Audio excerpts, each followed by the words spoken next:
सभी भाई बहनों को एक साथ राधे राधे। आप लोग स्वस्थ होंगे, मस्त होंगे। आप लोगों को मैं सुना रही हूँ आज श्रावण शुक्ल पक्ष की पुत्रदा एकादशी। आज है श्रावण शुक्ल महीने की पुत्रदा एकादशी। मैं उसका महात्म्य आप लोगों को सुनाती हूँ। आप लोगों को कथा कैसी लगी? कृष्णाय वासुदेवाय हरे परमात्मने प्रणत क्लेशनाशाय गोविंदाय नमो नमः। युधिष्ठिर बोले, हे मधुसूदन, श्रावण शुक्ल पक्ष की एकादशी का क्या नाम है?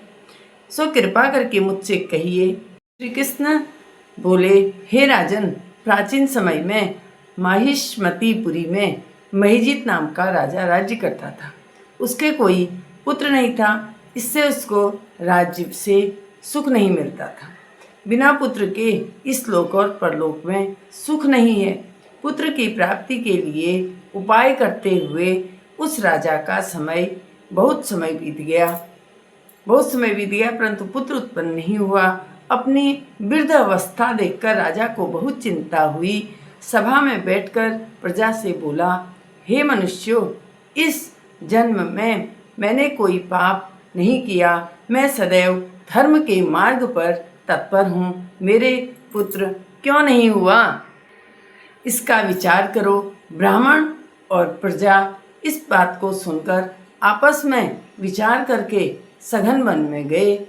वहाँ घोर तप करते हुए लोमस ऋषि को देखा। उनको देखकर सब प्रसन्न हुए और यथा योग्य नमस्कार किया। उनको देखकर मुनीश्वर बोले, तुम किस लिए आए हो? इसका कारण कहो, मैं अवश्य तुम्हारा हित करूँगा। हम सरीखे मनुष्यों का जन्म परोपकार के लिए ही है, इसमें कोई संशय नहीं है।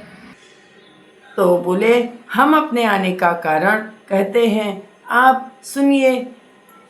हम संदेह निवारण करने को आपके पास आए हैं। महिजित नाम का राजा पुत्रहीन है। हे ब्राह्मण, हम उनकी प्रजा हैं। बोले, हम अपने आने का कारण कहते हैं, आप सुनिए। हम संदेह निवारण करने को आपके पास आए हैं। महिजित नाम का राजा पुत्रहीन है। हे ब्राह्मण, हम उनकी प्रजा हैं। उनको बिना पुत्र को देखकर उनके दुख से हम दुखी हैं। सो दृढ़ विचार करके हम तप करने को यहाँ आए हैं। हे द्विजोत्तम मतलब हे ब्राह्मण, उनके भाग्य से ही हमको आपका दर्शन हो गया है। बड़ों के दर्शन से ही मनुष्य का कार्य सिद्ध हो जाता है। हे मुने, ऐसा उपदेश दीजिए जिससे राजा के पुत्र हो। उस राजा के पहले जन्म का वृत्तांत ध्यान करके मुनि बोले, पहले जन्म में यह निर्धन और क्रूरता के कर्म करने वाला वैश्य था। एक गांव से दूसरे गांव में जाकर व्यापार करता था। एक समय ज्येष्ठ मास के शुक्ल पक्ष में द्वादशी के दिन मध्याह्न के समय, दोपहर के समय गांव की सीमा पर प्यास से व्याकुल हो गया। वहाँ सुंदर जलाशय को देखकर जल पीने का विचार किया। वहाँ हाल में ब्याही गौ बछड़े समेत जल पीने को आई। उस वैश्य ने जल पीती हुई गौ को हटाकर जल पिया। उसी पाप से राजा पुत्रहीन है। वे मनुष्य बोले, हे मुने, प्यासे को पानी जरूर पिलाना चाहिए, लेकिन अगर कोई प्यासा है उसको वो पानी पी रहा है तो उसका पानी नहीं छीनना चाहिए, वैसे भी कहा जाता है। उसी से राजा पुत्रहीन हुआ। वे मनुष्य बोले, हे मुने, पुराणों में सुना जाता है कि पुण्य के प्रभाव से पाप दूर हो जाता है, इसलिए पुण्य का उपदेश दीजिए जिससे पाप का नाश हो और आपकी कृपा से राजा के पुत्र हो। लोमस ऋषि बोले, श्रावण शुक्ल पक्ष में पुत्रदा नाम की एकादशी प्रसिद्ध है। उसका व्रत विधि पूर्वक करो। रात्रि में जागरण करो। उसका निर्मल पुण्य राजा को दे दो। एकादशी का व्रत जैसे हम करते हैं, उसका पुण्य किसी और को दे दो, ऐसा कहा गया है उसमें कि हम एकादशी के व्रत का पुण्य किसी और को भी दे सकते हैं। ये तो जो राजा की प्रजा थी वो एकादशी का व्रत करती है और उसका पुण्य जो है वो अपने राजा को दे देते हैं।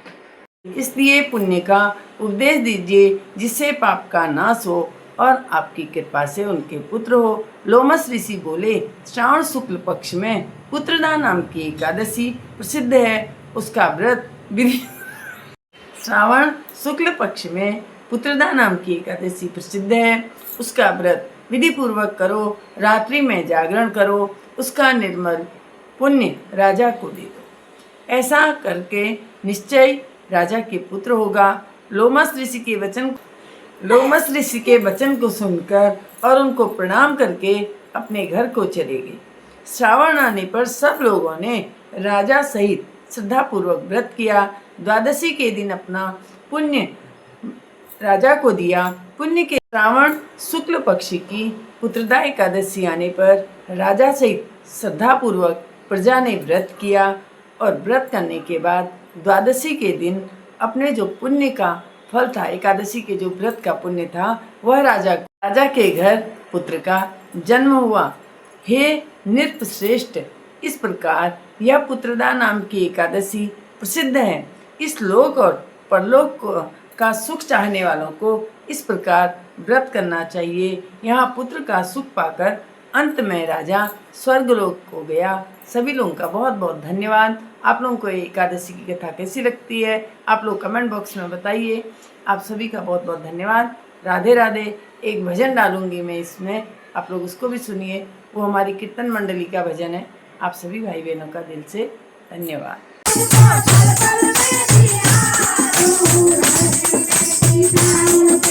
यार